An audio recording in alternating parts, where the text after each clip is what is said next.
Emily. When I informed my mother-in-law that I intended to return to my hometown for childbirth, her response was unequivocal. By all means, go back. I don't want to see your face. Those words brought me immense joy, as I had eagerly awaited them.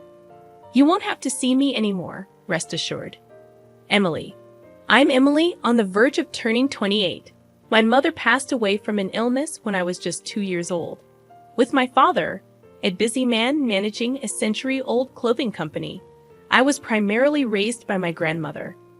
Living under my father's strict guidance, I followed his instructions obediently. This regimented lifestyle left no room for romantic pursuits, and I had resigned myself to the belief that it was my destiny. After completing college, I briefly worked as my father's secretary in his company. However, he found it challenging to work together and compelled me to resign. Despite my friends landing jobs, dating, and getting married, my father insisted that I didn't need to work. So, I wanted to work too. I confided in my father one night. Emily's father, Dad, can I work? No. He dismissed the idea without seeking any explanation. Emily, why not? Because you don't need to work. But I also need to step out into society and gain more experience. Emily, don't talk back. I'm not talking back. I'm not saying anything wrong. You should just stay at home, Emily. If you say that, I'll leave home. I'll leave home and go to work from there.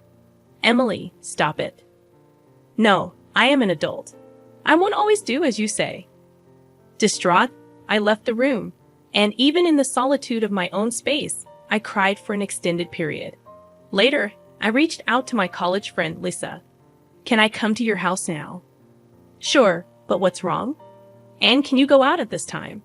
I can't right now, but I'll figure it out. Can I stay at your place for a while? Emily. Quietly, I packed my belongings and left home to seek refuge at Lisa's luxurious condominium. I discreetly left a note on my desk, explaining my temporary absence to my father. Upon arrival at Lisa's place, she welcomed me with my favorite coffee. Thank you, Lisa. Lisa? What's going on, Emily? I poured out the details of my argument with my father and my decision to leave home. Lisa, that's awful, Emily. You've had no freedom at all. Her empathetic words stirred fresh tears. Until now, I did everything my father said, thinking it was normal. But suddenly, I've started craving my own freedom. Lisa, that's completely normal. It's strange that your father doesn't allow you to work. I'd like to meet many people and have a good time too. Emily, so does your dad know you're here? I left a note saying I was going to a friend's place, but he doesn't know any of my friends.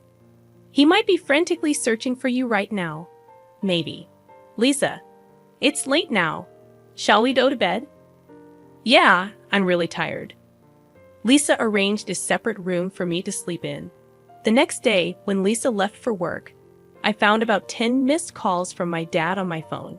Feeling sorry for him, I sent an email to reassure him not to worry. In the evening, after Lisa finished work, she called me. I'm going out for a drink. Why did you join us? Emily. Having little experience with social drinking, I was excited about going out. When I arrived at the location Lisa mentioned, I found her waiting with 2 men. Lisa. Apologies for the wait. So, who are these gentlemen? Lisa gestured toward the shorter man and said, This is my boyfriend. And the tall guy over there is single and ready to mingle. The tall man, Max. Nice to meet you. I'm Max. Emily. Pleased to make your acquaintance. Lisa. Oh, nice to meet you. I'm Emily. That marked the beginning of our relationship. Max worked at a small company in the apparel industry. Initially, I wondered if it resembled my father's company, but I swiftly dismissed the thought. Max's family dynamic was the opposite of mine, with only his mother present. However, he didn't delve into the details, and I refrained from prying. One day, Max expressed, I'd like to meet your father, Emily. While I have been corresponding with my father through email since leaving home, I had no immediate plans to return, so meeting him was not on my agenda. I'll consider it, but I'd love to meet your mom, Max. Sure, even today is fine if you want. Really? Today works. I should get a gift then. Yeah, my mom loves that kind of thing. Later, I discovered my mother-in-law not only loved such gifts, but also grew quite irritable if I failed to bring them. En route to Max's house, I picked up a cake at a bakery. Upon reaching Max's place, his mother was already waiting at the front door. Mother-in-law. When I inquired from Max why his mother was there, he mentioned sending her a message from the bakery. Emily. My mother-in-law fixed her gaze on me and asked, "And your name is?" Mother-in-law. Ah, I'm Emily. Nice to meet you. Mother-in-law. What do you do for a living? Emily. I'm currently unemployed, but I plan to work soon. Mother-in-law. Oh, so you're just idling about. How nice. It must be to be a rich young lady. I'm not wealthy. That's why I want to work. Mother-in-law. You don't need to talk back. What do your parents do? Emily. My mother passed away when I was young. My father works at a company. Mother-in-law. Him. Max. How long are you two going to chat out here? Let's head inside. Mother-in-law. Right. By the way, Max, did she bring anything? Surely she didn't come empty-handed. In a rush, I handed my mother-in-law the paper bag containing the cake. Emily. It's not much, but... She grabbed the bag almost forcefully from my hand, peering inside with a critical eye. I didn't really need anything, but I suppose I'll take it. In the brief minutes spent conversing with my mother-in-law, I grew to resent her deeply. I felt sorry for anyone tethered to such a person as a mother-in-law. As we entered the living room, my mother-in-law bombarded me with questions to which I offered only bland responses. Nevertheless, she persisted in her interrogation, almost as if I were a criminal suspect. Exhausted by the relentless barrage of one-sided questions, I seized the first opportunity to speak to Max. Emily. Max, I think I should be heading home soon. At that, my mother-in-law's face flushed with anger. Mother-in-law. Do you truly despise being with me that much? Your responses to my inquiries have been half-hearted all along. Max. Mom, please calm down. Mother-in-law. Max, why did you bring such a rude woman here? Surely there are better choices out there. Emily. I retorted sharply. What exactly about me is rude? If there's something I should improve, then kindly enlighten me. My response seemed to only stoke my mother-in-law's ire. Mother-in-law. You're quite cheeky, aren't you? All I ask is that you answer my questions. Emily. I've been answering everything you've asked. Mother-in-law. You dislike me, don't you? I can see it on your face. Emily. I wanted to say yes, but I couldn't bring myself to. I'm just tired and would like to go home. Mother-in-law. Well, aren't you audacious? I wonder what kind of upbringing your parents gave you. They mustn't have been good parents. I would love to see what they look like. Hearing her disparage my parents, I was overcome with sadness and began to cry. Mother-in-law. Now you're crying for sympathy. If you're so eager to leave, then go. It'll be a breath of fresh air. Also, I'll feed this cake you brought to my dog Charlie, but Charlie is quite particular, so he might not touch such a cheap cake. Laughing, she pointed at the cake I had bought. Mother-in-law. Enough, Mom. Max. Max, you really don't know how to choose a partner. Max scowled at his mother's words and retorted, Why must you always argue? Can't you act your age for once? His response seemed to drain his mother of energy instantly. Max. All I want is a good wife for you, Max. Max. I understand. But I'm an adult too, you know? I'm not a child anymore. Emily. I affirmed, and I can handle my own affairs. Upon hearing Max's words, his mother's eyes filled with tears, and she left the room with a despondent expression. I decided to depart as well, but Max followed me and offered an apology. Max. Emily, I'm sorry for my mother's harsh words. She must be feeling threatened, thinking she's losing me to you. I'll speak to her about this, okay? Please don't let it deter you from returning. Emily. His mother's comments about my parents hurt deeply, Max. I'm not sure I want to see her again.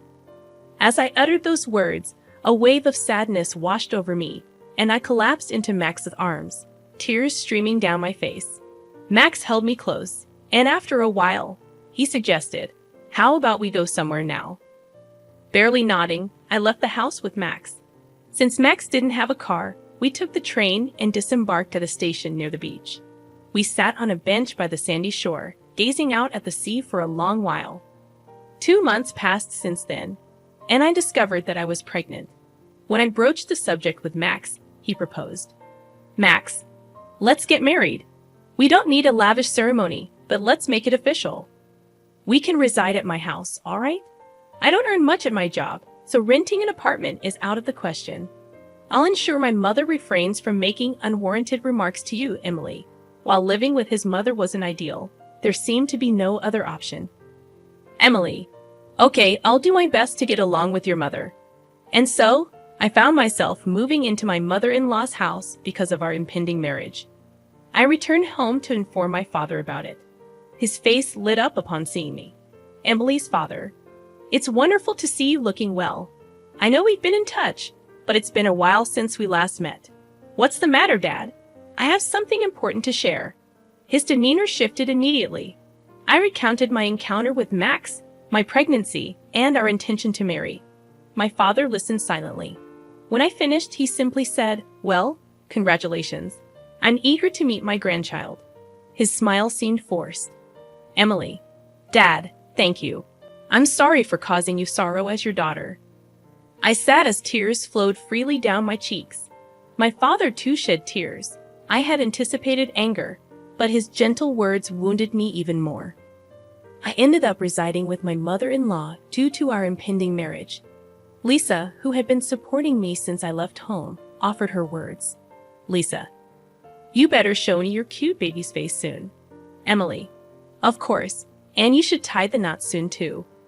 Lisa. I'm eager to walk down the aisle, but he's dragging his feet. But I believe things will fall into place. Let's dine out together again. I initially scheduled the move for Sunday, but my mother-in-law deemed it an unlucky day, so I rescheduled it for Saturday. The relocation went smoothly on Saturday morning. While the movers were busy, my mother-in-law stood by, watching them. Despite repeated warnings from the movers to step back for safety, she remained obstinate. Once the move concluded, my mother-in-law beckoned me over and said, "You didn't settle the payment, did you?" Emily. I didn't catch that. Mother-in-law. She pretended not to understand and walked away, then handed something to the movers' leaders. Understanding dawned on me, but when she returned, she said, "Emily dear, it seemed like you were hesitant, so I paid on your behalf. Of course, you'll reimburse me later." Mother-in-law. She then cited an exorbitant sum. It far exceeded the norm, so I questioned, "You paid that much?" Emily. Goodness, it was excessive. Mother-in-law. It's not about the amount, but perhaps it was a tad too generous. It's the sentiment that matters in such situations. Stinginess invites curses. I'm not being stingy. I refrained from further discussion, aware it would lead to another clash. My mother-in-law wore an expression that said, "I'm always right." That's when Max intervened and asked my mother-in-law, "Mom, what's going on? What'd you say to Emily?" Mother-in-law. Just a trivial matter, she replied curtly before walking away. Max, are you all right? I warned her not to hassle you. Emily. Thank you. Preferring not to disclose the near altercation with my mother-in-law to Max, I fear he might mention it to her, exacerbating her hostility toward me. Following the move, my mother-in-law scarcely interacted with me, evidently avoiding me. There were weeks when she wouldn't speak to me at all. And those were peaceful days.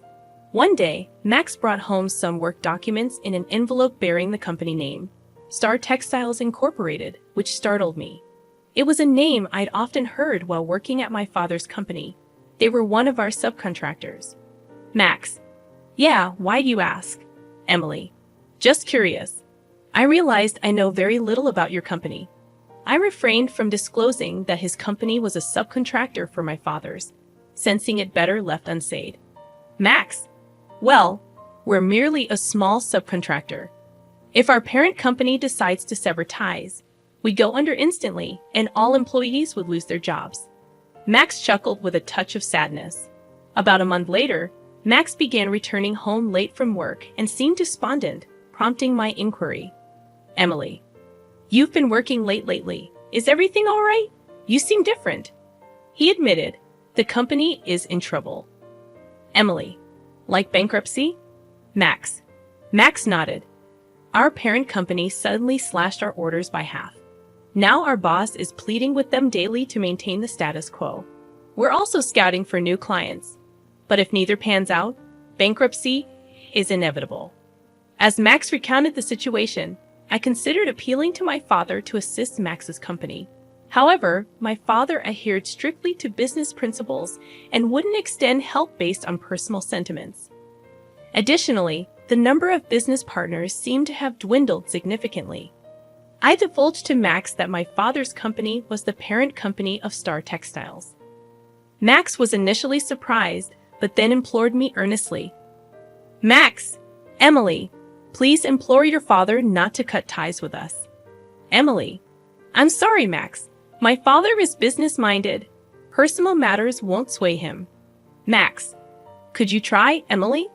Emily, it won't change anything. As I spoke, Max sank to his knees before me. Max, please, I beg you. Emily, stop, Max. Don't do this. I'll speak to my father, but I doubt it'll make a difference. As Max raised his head, tears of relief streaked his face. That evening, I called my father and relayed Max's desperate plea. Emily, so the company Max works for is Star Textiles. I suppose I must assist them. I was taken aback. I had anticipated my father, with his stringent business ethos, to refuse outright. Emily's father. I have two conditions. First, we'll maintain business with Star Textiles as usual, but I want Max to join our company. Second, you and Max will move in with me. Do you agree? Emily. So, you're suggesting Max transfers to your company? Emily's father. I'll discuss it with him. But why the need for both of you to move in with me? Emily. All right, but why reduce dealings with Star Textiles initially? Emily's father. A new company presented an enticing offer, prompting us to consider them. However, upon investigation, we discovered their history of reneging on promises, leading us to reconsider. Hence, even without my intervention, Star Textiles would have been unaffected. Emily. Perhaps. My father chuckled, and I couldn't help but join in. After hanging up, I promptly conveyed my father's conditions to Max. While relieved that Star Textiles was out of danger, Max seemed apprehensive about transitioning to my father's company. Max, it's difficult for me to consider joining your father's company, Emily. I've invested a lot at Star Textiles and have good colleagues there. Emily, I'll relay your sentiments to my father. I dialed my father once more, relaying Max's concerns. To which my father responded. Emily's father. He did say that, huh? He's a reliable, honorable man. Understood. He can continue excelling at Star Textiles. But my stance on you two moving into my house remains unchanged. Emily. Understood. Post-call, Max was elated upon hearing my father's decision. Max. I told Max, just remember, don't let your mother know about my father's company. If she finds out, she'll start nagging again. Max. Got it. Several weeks later, I made the decision to return home for the birth of our child. Despite it being just my father and elderly grandmother at home, it felt preferable to being under the care of my mother-in-law. Waiting until my mother-in-law was sipping her afternoon tea in the living room, I approached her. Emily, mother-in-law, regarding my childbirth, I've decided to return home. It's just my dad and my lively grandmother. Upon hearing this, my mother-in-law cast me a venomous look and retorted, by all means, go back. I don't want to see your face. Unfazed, I responded calmly. Emily, you won't have to see me anymore, so rest assured.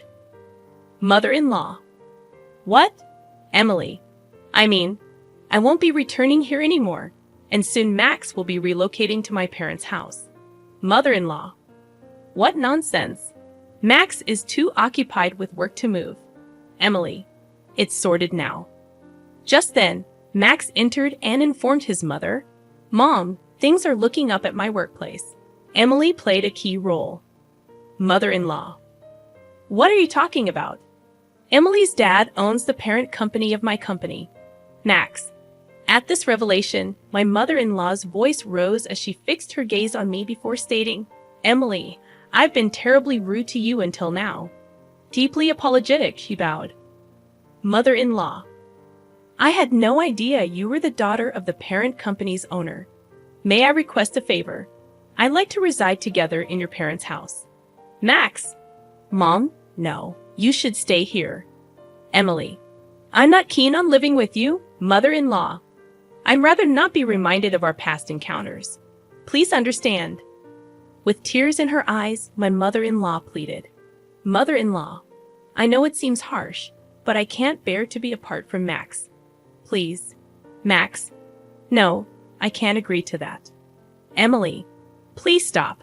Your past conduct has led to this situation, mother-in-law.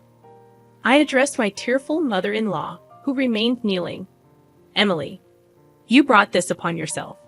6 months later, Max, our newborn daughter Kay, and I paid a visit to my mother-in-law's house. However, it was eerily quiet, devoid of any human presence. Max. Calling out to his mother, Max received no response. Max, did you mention our visit? Max. No, I thought it would be a surprise. I wonder where she is. Suddenly, my mother-in-law emerged from the bathroom, looking severely frail. She remained impassive upon seeing us. The kitchen was strewn with empty instant noodle packets, and unwashed dishes littered the sink. Max. Mom, are you all right? My mother-in-law glanced at Max, but remained silent. Max. Mother-in-law, we brought your favorite cake. As I offered the cake, my mother-in-law seized it and began devouring it without a word. Echoing my earlier sentiment, I repeated. Emily. You brought this upon yourself, mother-in-law.